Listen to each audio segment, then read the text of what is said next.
નમસ્કાર મારા વહાલા વિદ્યાર્થી મિત્રો, આજે વાત કરીશું ધોરણ 10 વિષય ગુજરાતી પેપર નંબર 3 વિભાગ બીનું સંપૂર્ણ મિત્રો સોલ્યુશન સમજૂતી સાથે મેળવીશું।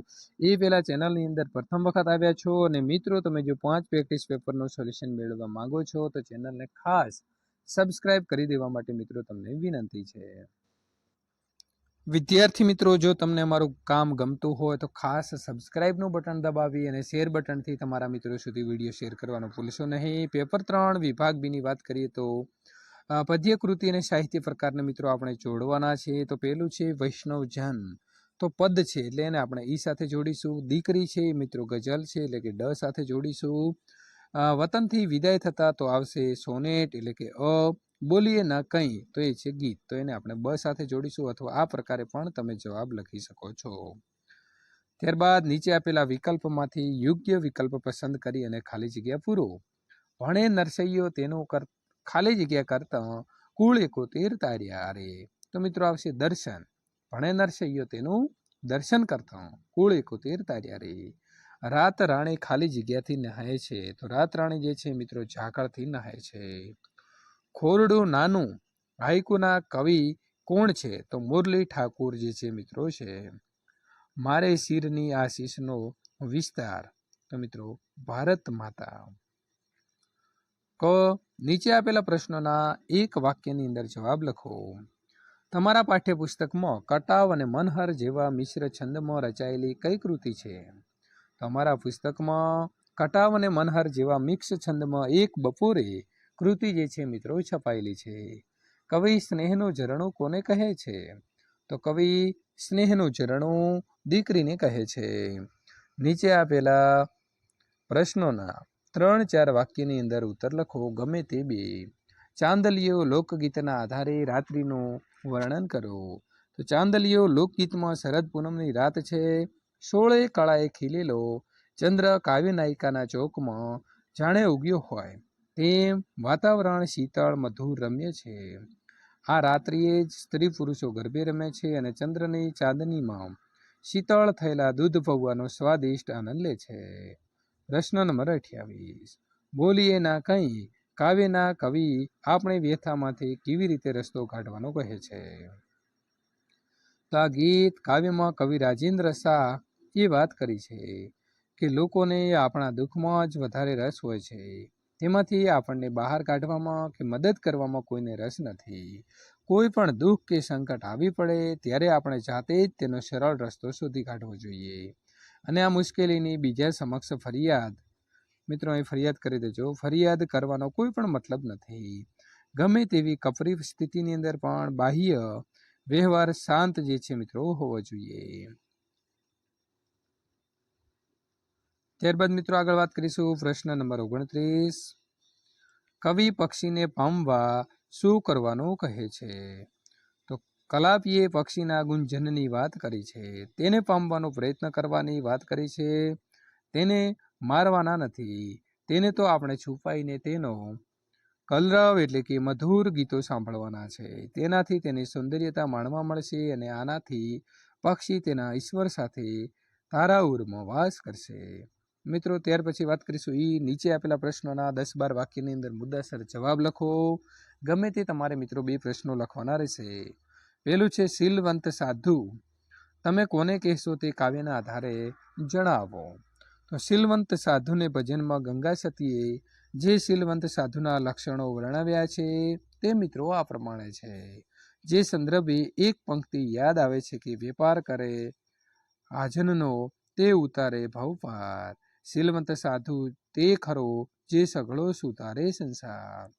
આ પદમાં ગંગા સતીએ પાનબાઈને ચારિત્ર્યવાન સાધુને ઓળખી તેનો જ સંગ કરવાની સલાહ આપી છે।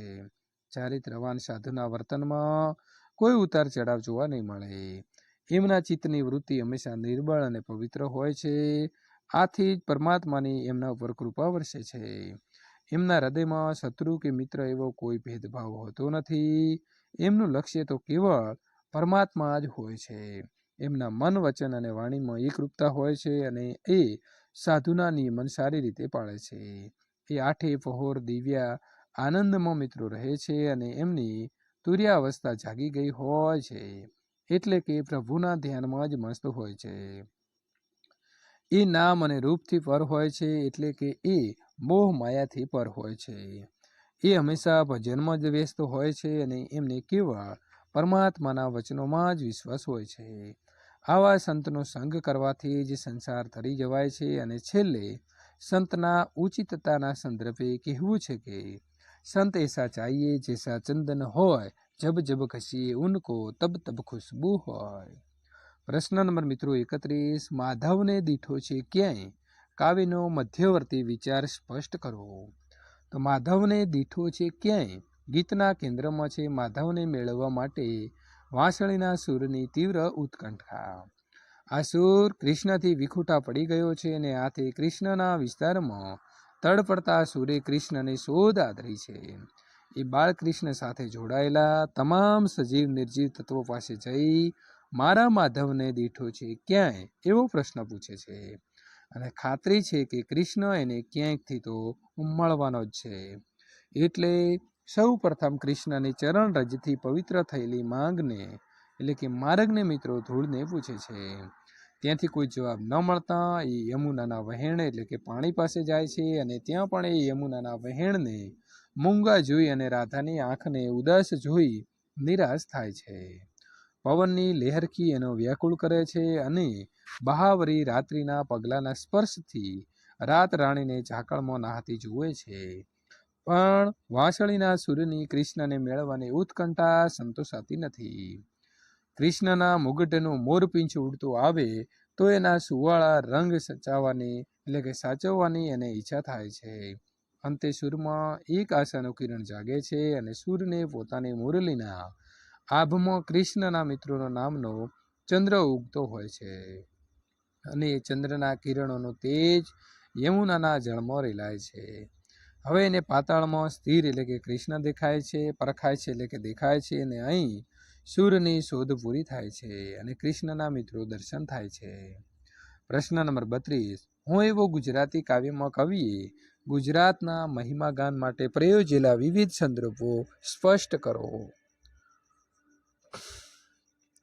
હું એવો ગુજરાતી કાવ્યમાં કવિએ ગુજરાતના મહિમાગાન માટે પ્રયોજેલા વિવિધ સંદર્ભો સમજવા જરૂરી છે. ગુજરાતની ભૂમિનું પ્રાકૃતિક સૌંદર્ય નર્મદા, મહીસાગર વગેરે નદીઓ, અરવલ્લી, શત્રુંજય, ગિરનાર વગેરે પર્વતો અને રત્નાકરના કારણે ખીલી ઉઠ્યું છે. ગીરના સિંહો તો વિશ્વમાં વિખ્યાત છે. નવરાત્રિ પ્રસંગે કાણાવાળી માટલીમાં મુકાતો ગર્ભદીપ અને એની ફરતે ગવાતા રાસ ગરબાની રમઝટથી વાતાવરણ ભક્તિમય બની જાય છે. સૂર્ય મંદિરનો મહિમા પણ અનોખો છે અને દ્વારકાના કૃષ્ણ સૌને પ્રેમરૂપી અમૃતનું પાન કરાવે છે. આ ભૂમિએ ભારત દેશને ગાંધીજી અને સરદાર જેવા મહાપુરુષોની ભેટ પણ આપી છે. ગાંધીજીએ સત્યરૂપી શસ્ત્રથી બ્રિટિશરોને હલાવી નાખ્યા અને દેશને મિત્રો આઝાદી કર્યો એટલે કે આઝાદ કર્યો.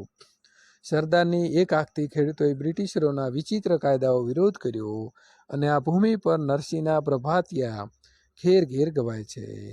મીરા અને પ્રેમાનંદ, વિંજાનંદ મિત્રો વાજિંદ્ર પરમાત્માનો એકાગ્રત ચિત્તે ધ્યાન ધરતા પર્વાધારી એટલે કે ભગવાધારી જે મિત્રો સંતો છે વગેરે ગુજરાતની આધ્યાત્મિક સમૃદ્ધિ છે.